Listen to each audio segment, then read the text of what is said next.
When my son told me he loved me while standing in my kitchen, I believed him with my whole heart. Days later, I was lying in a hospital bed with a stab wound in my abdomen and his fingerprints on the knife. That's when I realized a mother's love is the blindfold justice never wears. If you're watching this, please hit subscribe and drop a comment telling me if you've ever been betrayed by someone you loved completely.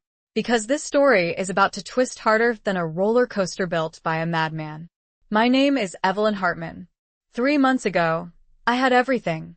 A beautiful home in Westchester County, a respected position on 4 charity boards, and what I thought was a loving son who had finally found his way after some troubled years. I was that woman who hosted the garden parties everyone wanted invitations to.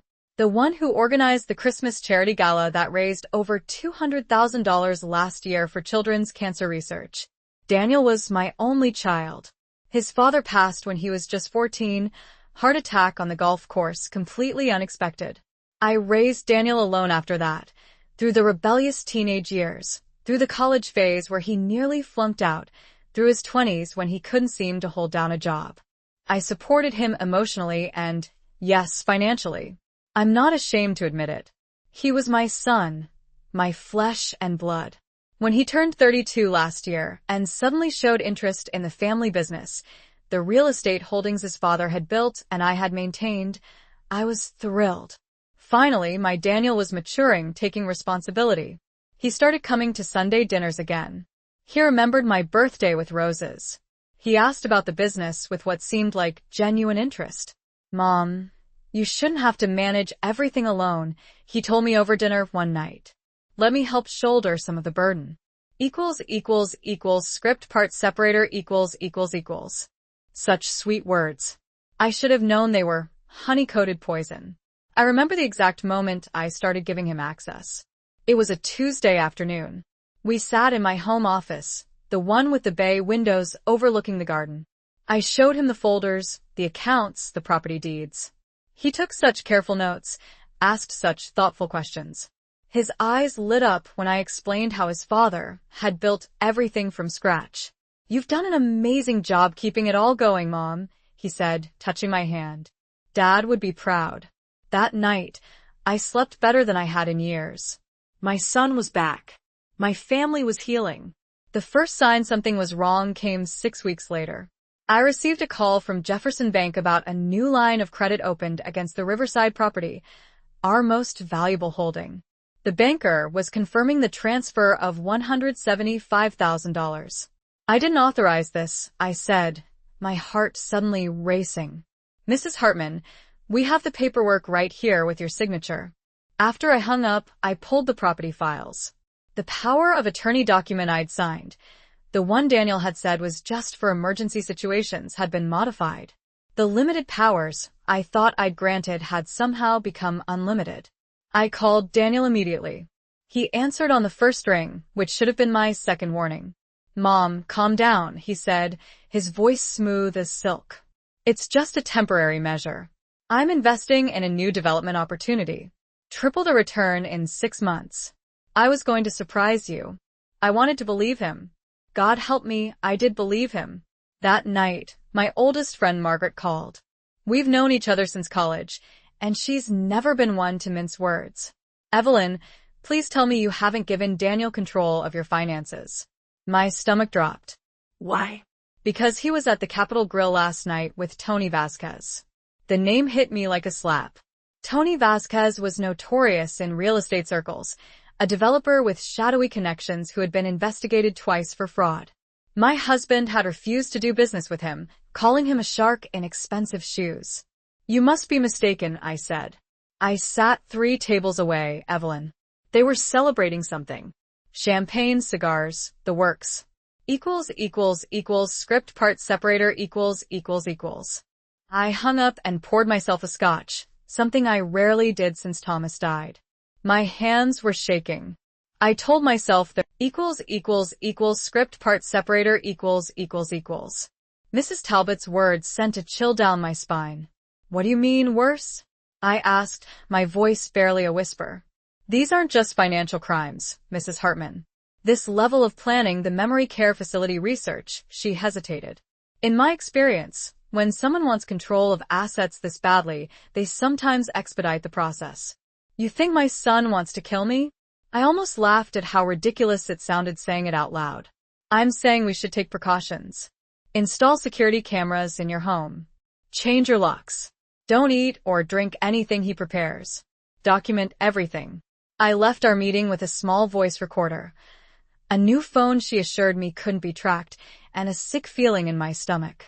That night, I couldn't sleep. I kept thinking about Daniel as a little boy, gap-toothed and freckled, bringing me dandelions from the yard. How had we come to this? The next morning, I did exactly what Claire told me not to do. I confronted Daniel. I couldn't help myself. I needed to see his face, to give him one chance to explain. I invited him for lunch at home. He arrived with a bottle of my favorite wine and a smile that once would have warmed my heart.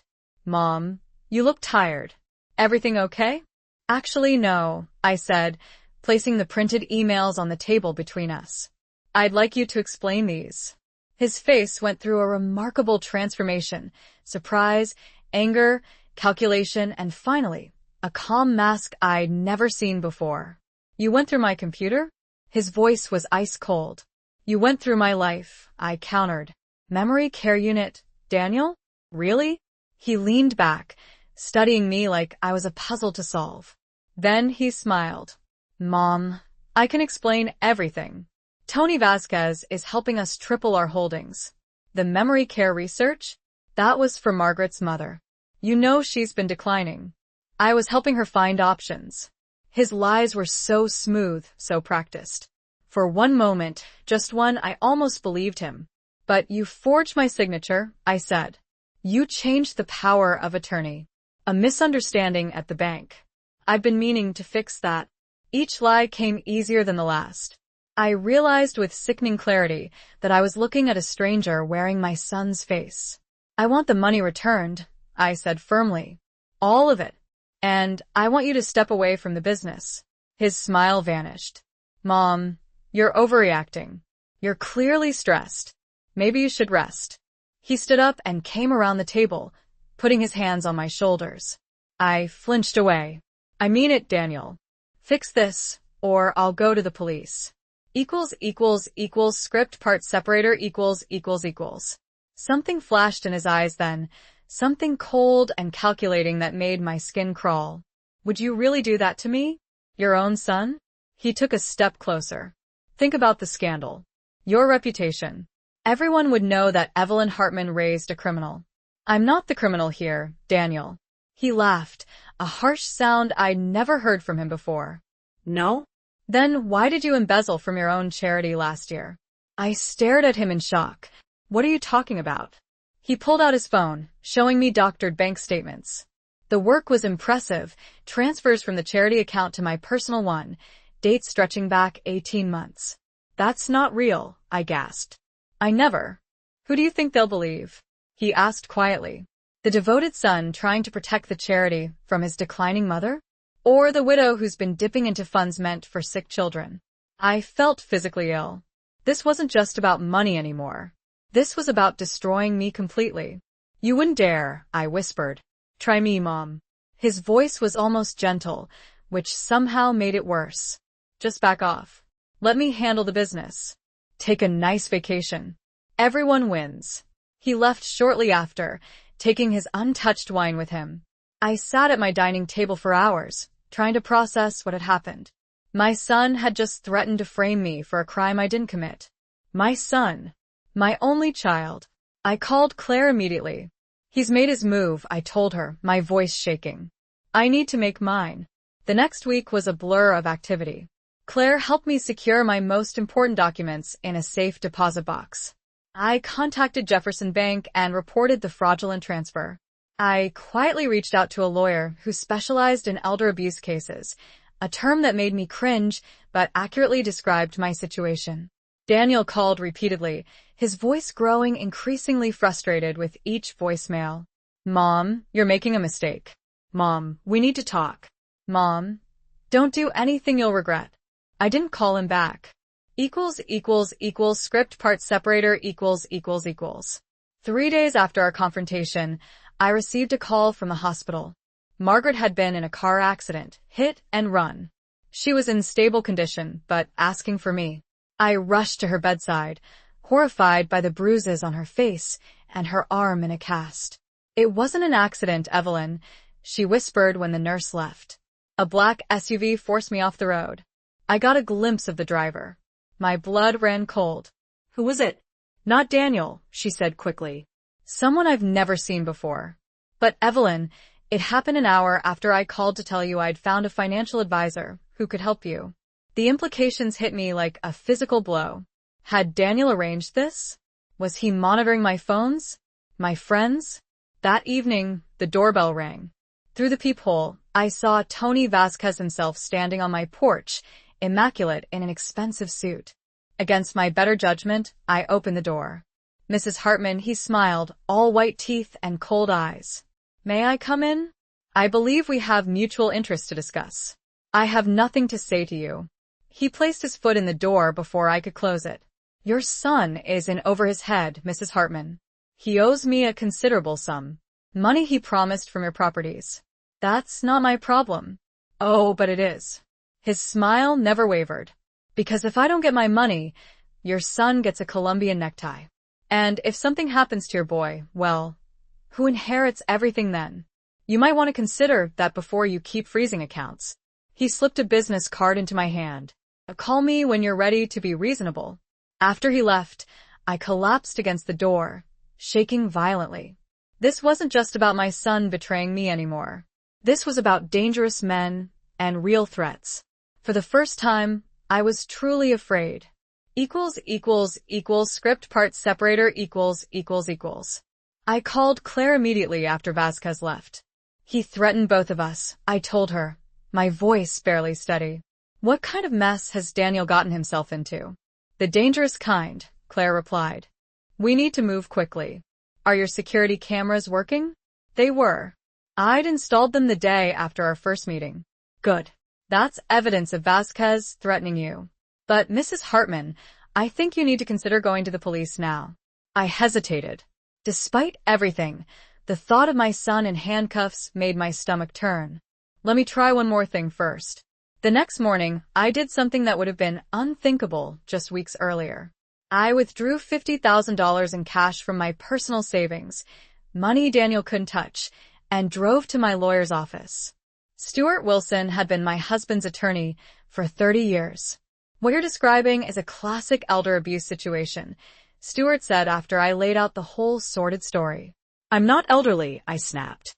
He smiled kindly. "The legal definition is broader than you think. Evelyn, this is serious.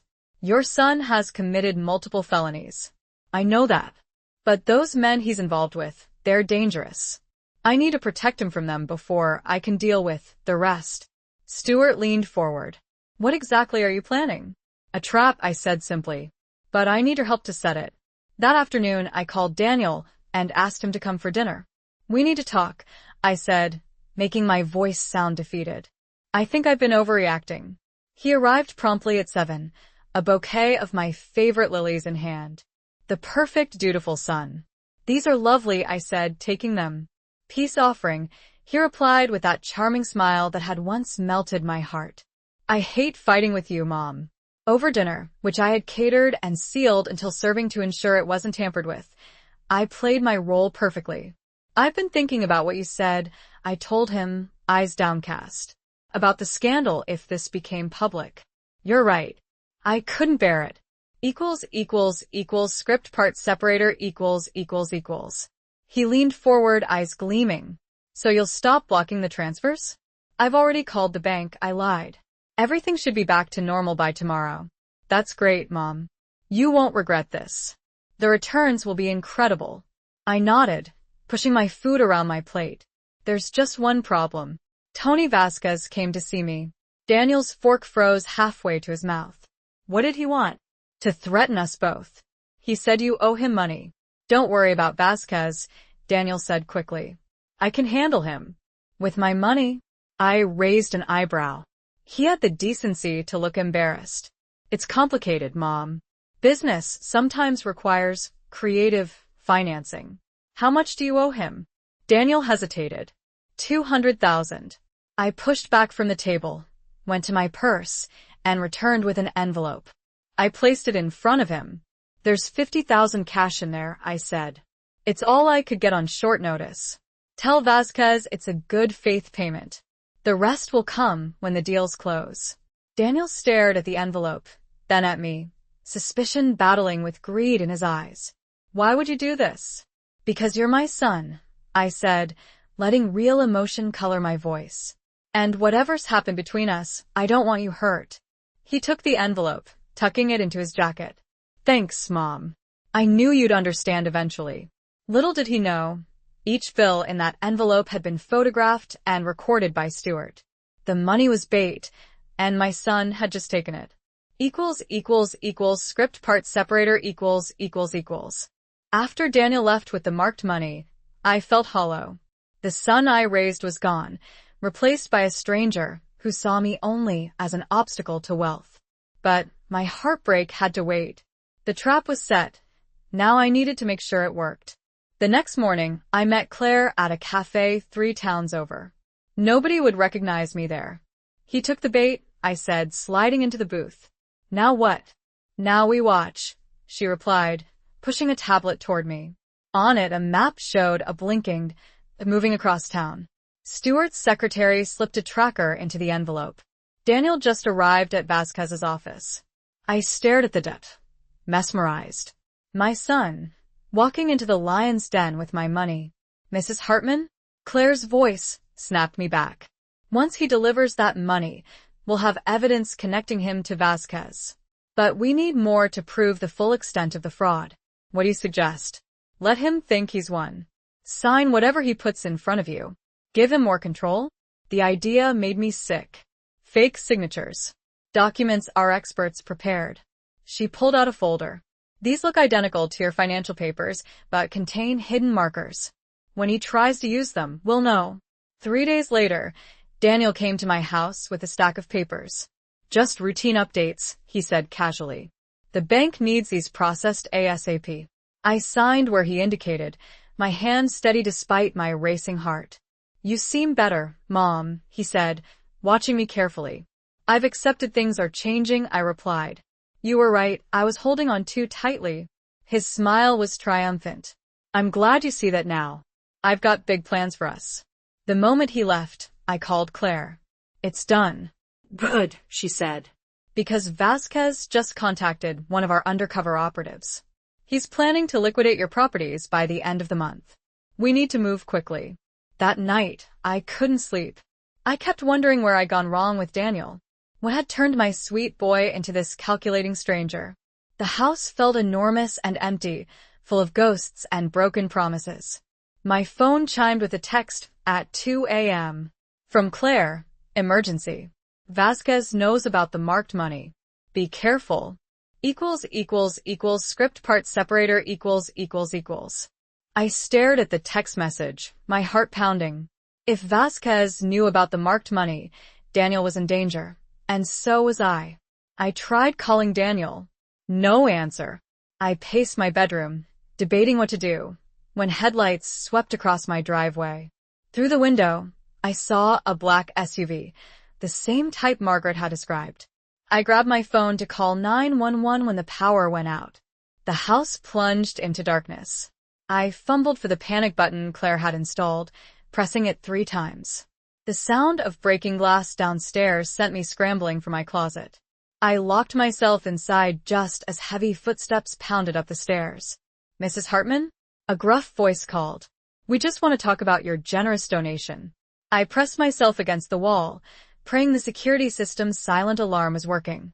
The footsteps stopped outside my bedroom. Check the bathroom, someone said. I'll take the closet. The doorknob rattled. Then a shoulder slammed against the door. The wood splintered at the hinges.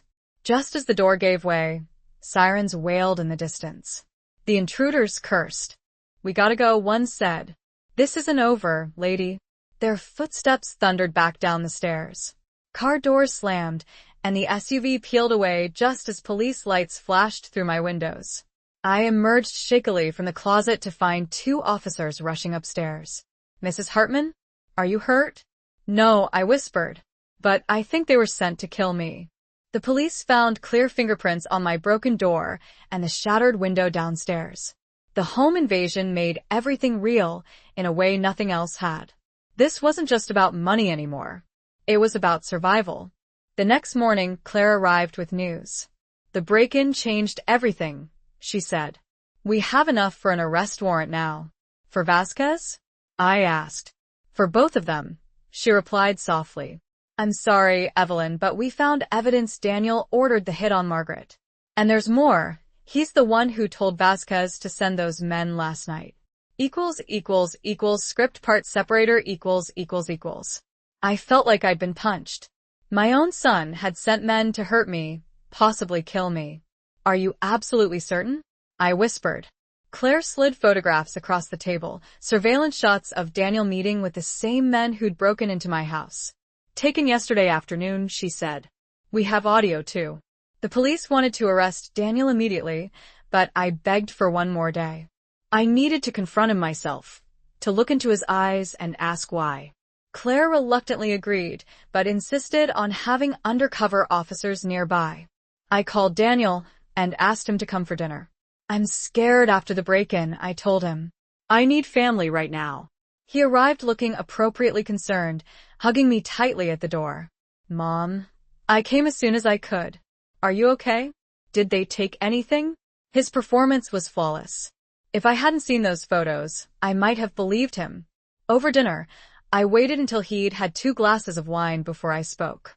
The police think the break-in might be connected to Tony Vasquez. Daniel's fork paused. Why would they think that? Apparently, he has a history of intimidating people. I watched his face carefully. They asked if I knew anyone who might be connected to him. What did you tell them? His voice was casual, but his knuckles whitened around his glass. The truth, I said simply. That my son introduced me to a wonderful investment opportunity. Daniel relaxed visibly.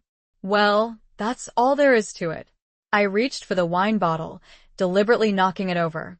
As he jumped up to avoid the spill, I said, Oh, and I mentioned those men were the same ones who ran Margaret off the road. Isn't that a strange coincidence? His eyes met mine, and in that moment, all pretense vanished. Script part separator . The silence between us stretched like a chasm. Daniel's eyes had gone cold, calculating. You really should have taken that vacation I suggested, he said finally. Why, Daniel? My voice cracked. I gave you everything. I loved you more than my own life. He laughed, a short, bitter sound. You gave me nothing. Dad left everything to you, not us. Do you know what it's like watching you control every penny? Deciding what I deserve. So this was about your inheritance? This was about what's rightfully mine. He slammed his hand on the table. I'm his son. His legacy. But you were just the trophy wife he picked up along the way. Each word cut deeper than any knife. Your father loved me. We built everything together. Keep telling yourself that. Daniel sneered. He had 3 affairs I know about. The only reason he stayed was for me. I felt dizzy, the room spinning. Was he telling the truth? Had Thomas really betrayed me too? You're lying, I whispered. Am I? Ask Carolyn Mitchell. Dad's secretary for 15 years. Ask her about their trips to Aspen. The name hit me like a physical blow.